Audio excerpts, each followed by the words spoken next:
始まるよ。日常のほんの小さな瞬間に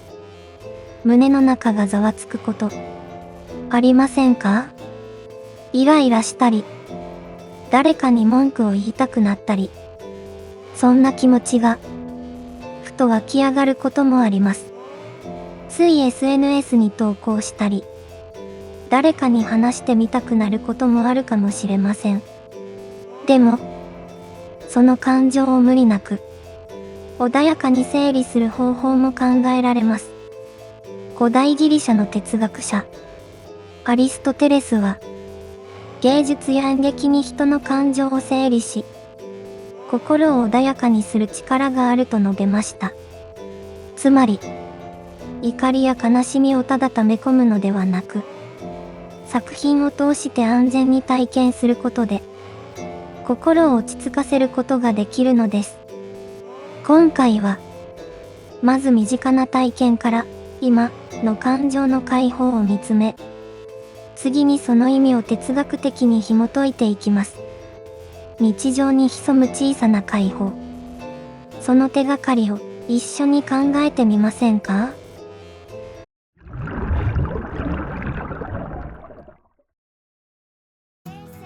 日常のモヤモヤやストレスは、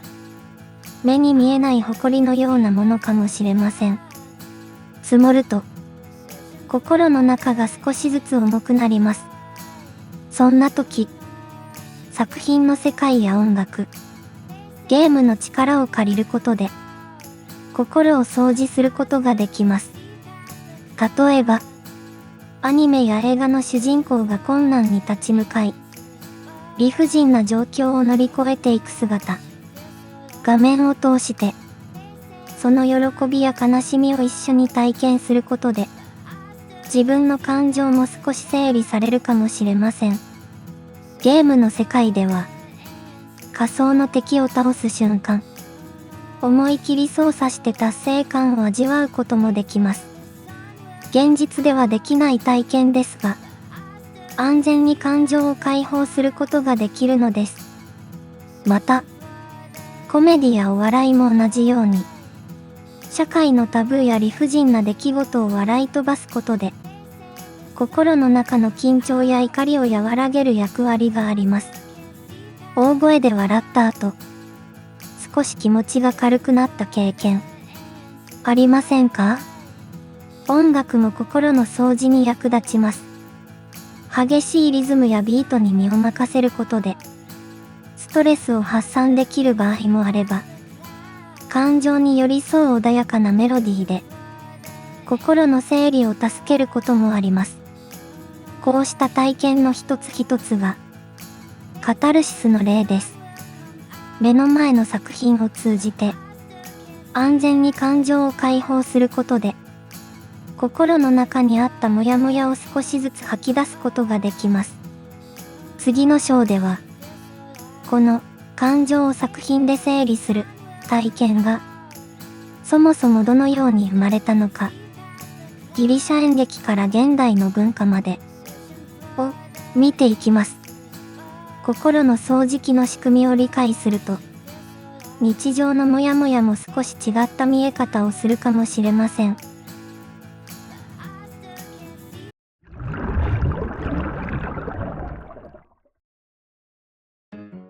さて、心の浄化という働き、カタルシスは一体どのようにして生まれたのでしょうか？その源流は、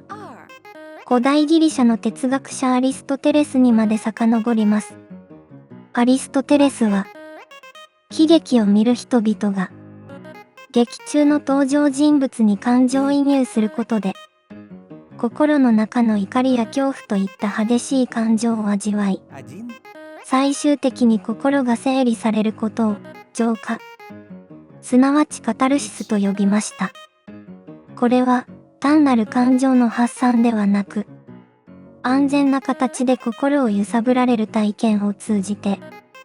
感情を整えるプロセスだったのです。こうした考え方は、時代を超えて受け継がれました。19世紀の精神科医フロイトも、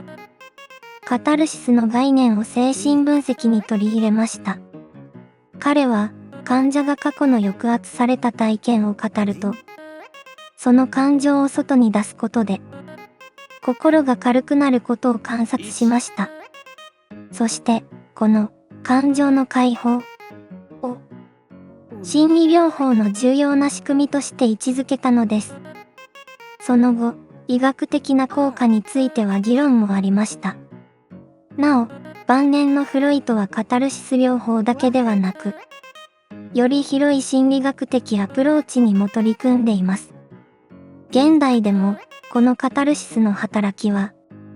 私たちの日常に深く根付いています。映画や音楽、演劇やゲームに没頭することで、私たちは普段は抑えている感情を安全に解放し、心を整えることができます。ライブの熱狂や舞台の緊張感に身を委ねることも、ゲームの冒険に没頭することも、すべては心の奥にある感情や欲求を安全に体験する手段なのかもしれません。このように、カタルシスは単なる感情の発散ではありません。感情を整理し、心を整えるための大切なプロセスです。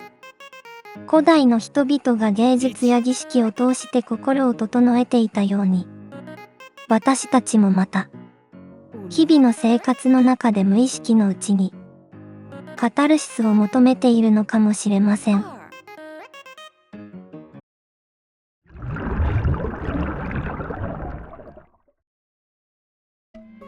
現代社会では、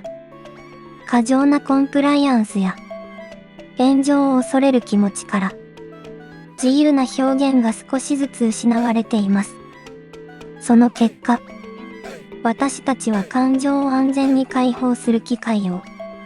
失っているのかもしれません。テレビや映画、SNS を思い浮かべると、かつてのバラエティ番組には、社会や政治を痛烈に風刺したり、タブーを笑い飛ばしたりする表現がありました。一つ前の時代、テレビや映画は感情を揺さぶる大きな舞台でしたが、今は YouTube や SNS に舞台を移しています。しかし、そこにもまた新しい制約やルールが生まれ、自由に解放できるとは限りません。最近は、誰も傷つけないことを優先するあまり、表現の幅が狭まり、刺激の少ないコンテンツが増えているようにも感じられます。こうした状況は、心の中のモヤモヤやフラストレーションを溜め込む原因になることもあります。感情の行き場がなくなると、匿名の場や無意識のうちに、誰かを傷つける形で爆発してしまうこともあります。SNS 上の過剰なバッシングは、その典型的な例かもしれません。ここで、芸術家、岡本太郎の言葉を思い出してみましょう。岡本太郎は、日本を代表する現代美術家で、彫刻や絵画、建築まで幅広く手掛けた人物です。独自の美学と強い個性で、常識にとらわれない表現を追求しました。彼はこう言いました。うまい、下手なんて関係ない。美しさも関係ない。常識や合理性で芸術を測ってはいけない。岡本太郎にとって、芸術とは常識や既存の枠組みに縛られるものではなく、人間の本能的な衝動や感情を解き放つものでした。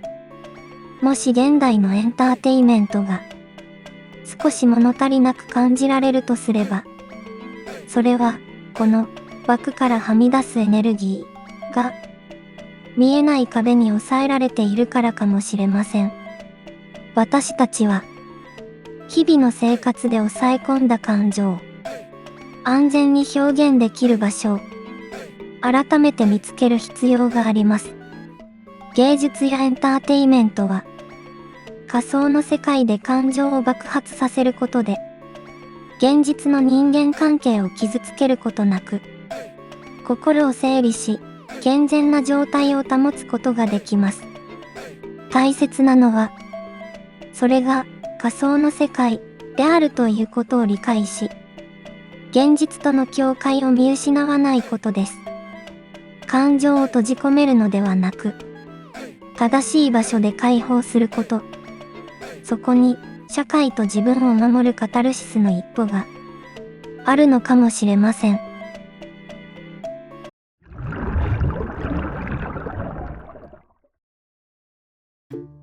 私たちが暮らす世界では、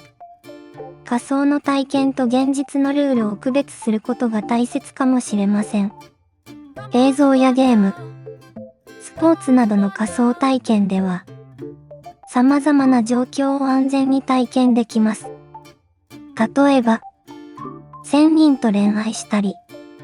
核戦争で一人だけ生き残ったり、宇宙戦争を体験することも考えられます。現実では不可能ですが、仮想だからこそ心の奥にある感情を安全に解放できるのです。また、ゲームの世界だけでなく、ゲーム実況を見ることで、他人のプレイや反応を通じて感情を体験することもできます。スポーツや競技の映像を見るだけでも、興奮や喜び、悔しさなどを追体験することが可能です。さらに、誰にも見せない日記を書くことで、自分の本音やネガティブな感情を安全に整理することもできます。一方で、現実には守るべきルールがあります。法律や会社の規則、世間体などです。俳優がドラマで悪役を演じていても、SNS などでほのぼのした発言に対して、過剰にツッコミや批判を書き込む必要はありません。境界線を理解していれば、仮想と現実を混同せずに済みます。規制が厳しくなるほど、仮想世界での感情の解放を大切にすることも考えられます。個人が安全に感情を体験する環境を持つことは、心を整理する練習になるかもしれません。絵を描くこと、音楽を奏でること、演劇で役になりきること、これらも感情を整理する手段です。閉じ込めた感情を創作のエネルギーに変えることもできます。芸術家、岡本太郎の言葉を思い出しましょう。創作は評価のためではなく、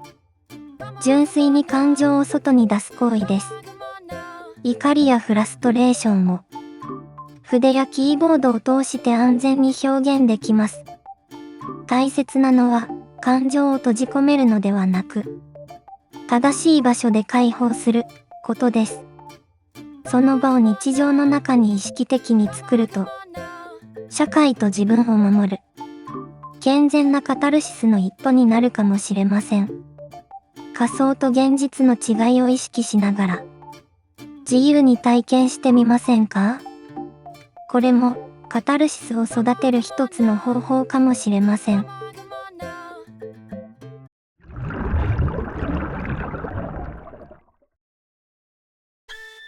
小さな瞬間に、激しい感情が襲うこと、ありませんか？通勤中に足を踏まれたり、満員電車で横になって寝ている人に苛立ちを覚えたり、さらに、友達に恋人を取られるような出来事で、強い怒りや嫉妬が湧くこともあります。こうした感情は人間にとって自然な反応です。この感情のエネルギーを、どこに導くかが大切です。場所を間違えて解放すると、トラブルにつながります。夜中の商店街のシャッターに落書きをする。通行する人が多い道で映像を見ながら歩きスマホ。VR ゴーグルをつけながら自転車を漕ぐ。こうした行為は、心は整理されるかもしれませんが、安全な解放とは言えません。なぜなら、周囲に新たな怒りを生み、感情が社会の中で悪循環になってしまいます。一方で、日記を書く、散歩する。カラオケやライブで音楽を楽しむ。絵画や創作に向かう。こうした体験は、個人的な安全な受け皿として、衝動を穏やかに循環させる手段になり得ます。感情を言語化、視覚化することで、自分自身の感情を客観視でき、衝動的な反応から一歩引いて整理できるからです。場所を選ぶことで、感情の整理はより効果的になります。個人が感情を穏やかに循環させられることは、社会にも良い影響を与えます。自分の心が静まると、他者への配慮ができ、不必要な衝突が減るかもしれません。あなたは、怒りや嫉妬といった強い感情を、そっとほどける場所を持っていますか？もしあるなら、心は静かに晴れていき、周囲との関わりも柔らかくなるかもしれません。そして、個人の安全な解放が社会で守られる場が増え、一人一人が、この境界線や安全な場所の選択を理解できれば、私たちの街やコミュニティも、穏やかで成熟した場所へと近づくのでは？と、日々、私は思うのです。最後までご視聴ありがとうございました。チャンネル登録と高評価、お願いします。でも、低評価も全然嫌いじゃありません。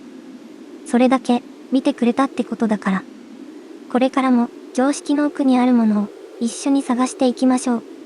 よろしくお願いします。